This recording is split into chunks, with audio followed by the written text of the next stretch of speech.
రేపటి నుంచి రాష్ట్ర వ్యాప్తంగా రైస్ కార్డ్ సర్వీసెస్ ఎనేబుల్ చేస్తున్నాం.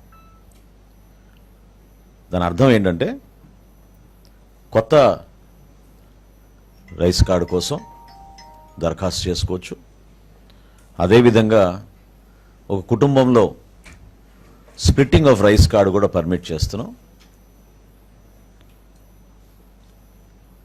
అదనంగా కుటుంబ సభ్యులు చేరినప్పుడు మెంబర్ ఎడిషన్, కుటుంబ సభ్యుల్ని యాడ్ చేసుకునే సౌకర్యం కూడా కల్పిస్తున్నాం.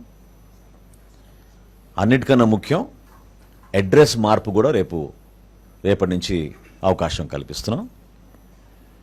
అదేవిధంగా మరణాలు జరిగిన చోట మెంబర్ డెలీషన్ కూడా కుటుంబ సభ్యుల పేర్లు తొలగించే విధంగా అవకాశం కల్పించాం. చివరిగా గతంలో మీ అందరికీ తెలుసు, ఈ సందర్భంగా గుర్తు చేస్తున్నాను, గౌరవ ప్రధానమంత్రి నరేంద్ర మోడీ గారి పిలుపు మేరకు దేశవ్యాప్తంగా చాలామంది పౌరులు ఎవరైతే అర్హత లేనివారు ప్రభుత్వం నుంచి సబ్సిడీ పొందుతున్నారో గ్యాస్ సిలిండర్ల పైన స్వచ్ఛందంగా వాళ్ళని ముందుకొచ్చి వాళ్ళ పేర్లు డీరిజిస్టర్ చేసుకోమని ఆయన కోరిక మేరకు దేశం మొత్తం కూడా ఒక అద్భుతమైన కార్యక్రమం జరిగింది. అదేవిధంగా మన రాష్ట్రంలో కూడా ఎవరైనా సరెండర్ చేయాలనుకుంటే కార్డ్స్, దీంట్లో రెండు ఉన్నాయి.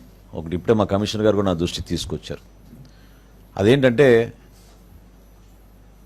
భారతదేశంలో సౌత్ ఇండియాలో ఎక్కువగా మనం బియ్యం కన్జంప్షన్ ఉంటుంది కాబట్టి ఒకవేళ వాళ్ళు మైగ్రేట్ అయ్యి ఇతర రాష్ట్రాలకు వెళితే అక్కడ బియ్యం బదులు వాళ్ళు గోధుమ తీసుకునే అవకాశం ఎక్కువ ఉంటుంది.